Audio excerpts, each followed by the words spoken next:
तनख्वाह 7,000 भी नहीं थी जब शुरुआत किया जाए कैबिनेट मिनिस्टर। वो विधायक के तौर पर आए होंगे तो 400 रुपया भी नहीं मिलता होगा। वह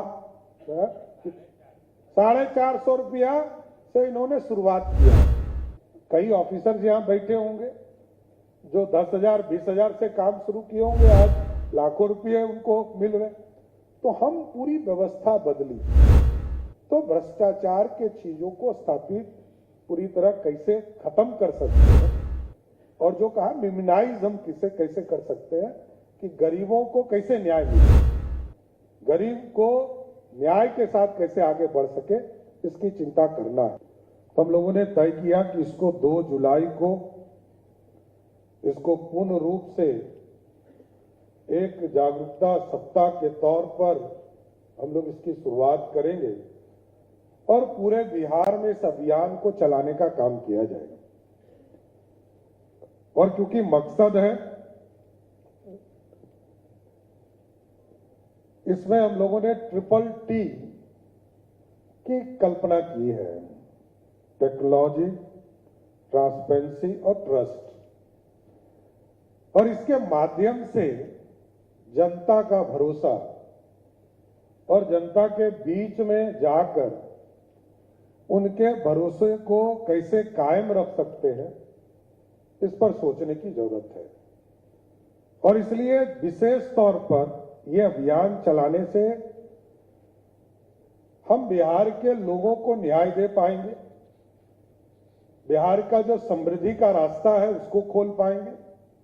और ठीक ही कहा विजय चौधरी जी ने कि इस बिहार में जब एनडीए की सरकार 2005 में बनी थी तो उसका मूल केंद्र था भ्रष्टाचार के खिलाफ अभियान चलाकर नई सरकार का स्थापना की। न्याय के साथ विकास, न्याय के साथ विकास तभी हो पाएगा जब जनता का इसका सीधा लाभ मिल पाएगा, और सीधा लाभ तभी मिल पाएगा जब उनको जो सुविधा देनी है उसमें कोई भी गड़बड़ी नहीं हो, इसकी कल्पना हमको करनी पड़ेगी। और यह तभी संभव है जब हम पूरी टीम मिलकर इस काम की व्यवस्था को आगे बढ़ाएं। और बिहार में कई तरह के सेक्टर हमारे खड़े हैं। मेरा विशेष तौर पर आग्रह रहता है पुलिस डिपार्टमेंट से कि आपके पास विजिलेंस यूनिट है, आपके पास स्पेशल विजिलेंस यूनिट है, आपके पास आर्थिक अपराध है, तब बाहर से एजेंसी कैसे हस्तक्षेप आपके यहां करता है? इसका मतलब हम काम नहीं कर रहे। मैं विजिलेंस यूनिट को विशेष बधाई भी देता हूं कि पिछले कुछ वर्षों में आपने बहुत अच्छा काम किया। स्पेशल विजिलेंस यूनिट को भी और तेज गति से काम करना चाहिए। अभी सुधांशु जी आए, मैं इससे आग्रह करूंगा इसको तेज गति से और आगे बढ़ाइए। और इसके साथ साथ आर्थिक अपराध, बिहार में अचानक कोई अमीर नहीं हो सकता है, या कोई शॉर्टकट रास्ता नहीं है। जो हमारी व्यवस्था है इस देश में, उस व्यवस्था में कोई भी व्यक्ति अचानक अमीर नहीं हो सकता है। शॉर्टकट वाले के लिए बेऊर ही फिक्स है, दूसरा कोई रास्ता नहीं है। कोई यदि उद्योग करता हो, धंधा करता हो, ये पूरी तरह डिजिटल है, पूरी व्यवस्था कड़ा है।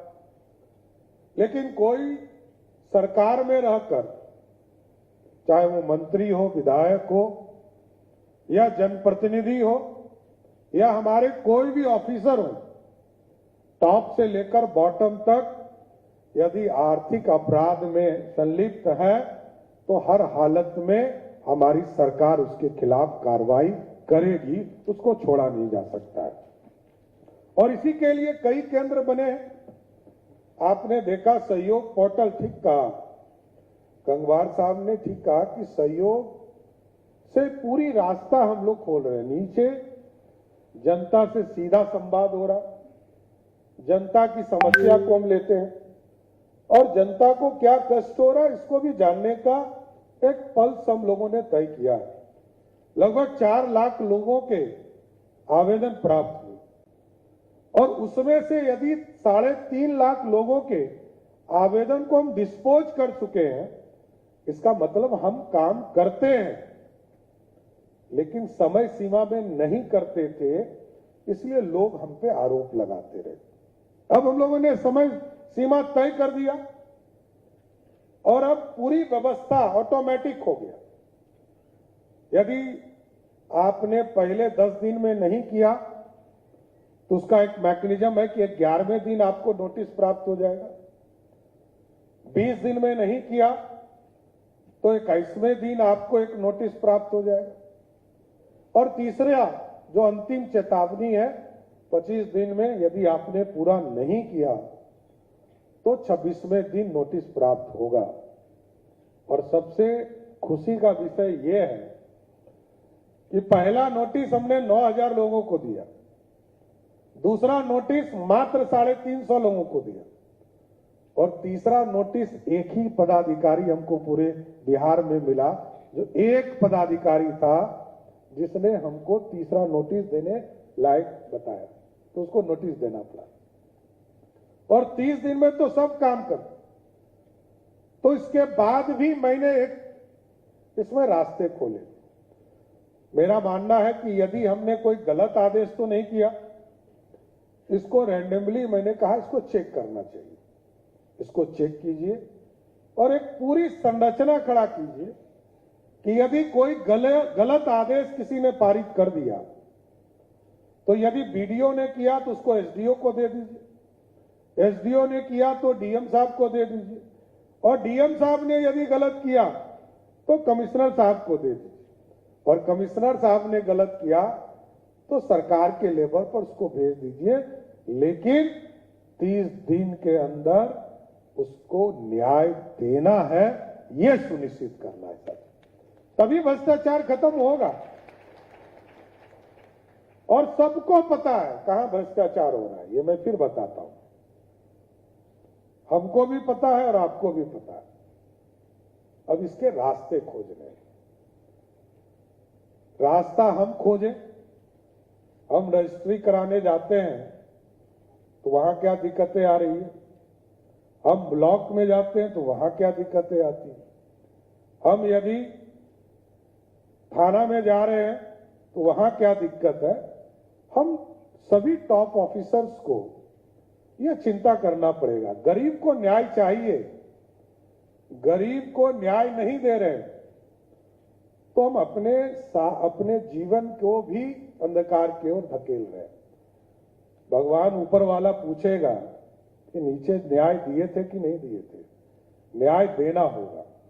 क्योंकि आप जब किसी पद पर बैठते हैं तो एक तरह से अदालत के जज के हिसाब से बैठते हैं कि आपको न्याय देने का काम करना। लेकिन मैं यही आग्रह करूंगा, इस पूरे जागरूकता अभियान के माध्यम से कई काम हुए हैं और आगे कई काम करने हैं, लेकिन इस पूरे यूनिट्स को तेज गति से बढ़ाइए और तेज गति से बढ़ाकर कोई भी भ्रष्टाचारी हो, जिस तरह मेरा स्पष्ट मानना है कि किसी भी हालत में, जो नीतीश कुमार जी ने कहा था कि न्याय के साथ विकास होगा, सुशासन स्थापित करने में बिहार में अपराधी की किसी भी हालत में कोई जरूरत नहीं है। अपराधी के खिलाफ कार्रवाई होते रही, लेकिन उसी तर्ज पर यदि बिहार में कोई भ्रष्टाचार कर रहा है तो वैसे लोगों के खिलाफ भी हमारे विजिलेंस के लोग, स्पेशल विजिलेंस के लोग और आर्थिक अपराध के लोग सीधा हमला करके कार्रवाई करते रहिए, तभी बिहार बदल सकता है साथियों। और आप लोगों ने तो शुरुआत भी किया। मैं विजय जी को याद दिला रहा हूं, विजय बाबू को, नीतीश कुमार जी ने तो बिहार में स्कूल खोलने का काम किया। ये स्कूल क्यों नहीं खुल रहे, इसकी चिंता करना है। और जितने भी यहां पर बैठे हैं, लॉ सेक्रेटरी साहब भी बैठे हैं, इनसे बात कीजिए, हाई कोर्ट का पूरा कोऑर्डिनेशन इनसे लीजिए और जितने भी भ्रष्टाचारी हैं सबको चिन्हित करके उनके घरों में स्कूल खोलने का काम सरकार करेगी, इतना जरूर आश्वस्त करना चाहता हूं। लेकिन कई मुद्दे आपने उठाए हैं। अब अब तो पूरा डिजिटल दुनिया हो चुका है। आज जहां हम सोचते थे उससे अधिक अब कंप्यूटर सोचने लगा है। एक जमाना था, आज से 40 वर्ष पहले कोई रिकॉर्ड नहीं था। 20 साल 25 साल पहले भी कोई रिकॉर्ड नहीं मिल पाता था, पूरी किताबें आपको पढ़नी पड़ती थी। लेकिन अब तो एआई का जमाना है, कहां गड़बड़ी हो रही है, कहां कानून का उल्लंघन हो रहा है, इस पर हम चिंता अधिक कर सकते हैं। इसको और तेज गति से लाइए। सारे विजिलेंस के टीम को मैं यही कहूंगा कि आप इस तरह के लोगों को, एक्सपर्ट लोगों को अपने साथ जोड़िए कि दूसरा जितना इस देश में या दुनिया में जितने भी यूनिट्स हैं वो आपसे सहयोग लेने के लिए बिहार आना शुरू हो जाए, तब समझिएगा कि आपका स्मार्ट पुलिसिंग हो गया। क्योंकि अभी देखिए म्यूजियम, मैं बता रहा हूं, एक अनुभव बता रहा हूं। शुरुआती दौर में पटना म्यूजियम के खिलाफ कई कोर्ट के भी आदेश आए, कई लोगों ने चर्चा किया कि इसके जगह कई चीजें बन सकती थी।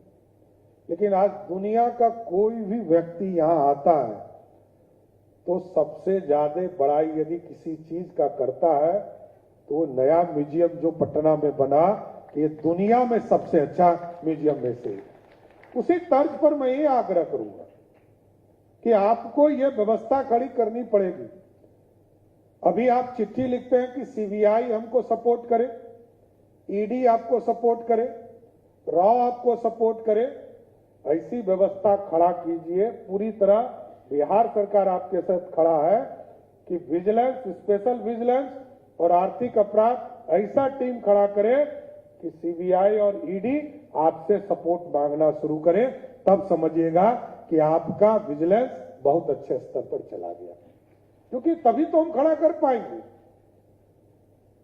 क्योंकि हमने देखा है 6,000 करोड़ का बिहार का बजट था, आज 3,47,000 करोड़ का बजट हो गया। ये मेरे सामने विजय बाबू यहां बैठे हैं, ये तो 100 में देखे होंगे। हमारी तनख्वाह 7,000 भी नहीं थी जब शुरुआत किया जाए कैबिनेट मिनिस्टर। वो विधायक के तौर पर आए होंगे तो 400 रुपया भी नहीं मिलता होगा। वह 450 रुपया से इन्होंने शुरुआत किया। कई ऑफिसर यहां बैठे होंगे जो 10,000 20,000 से काम शुरू किए होंगे, आज लाखों रुपये उनको मिल रहे।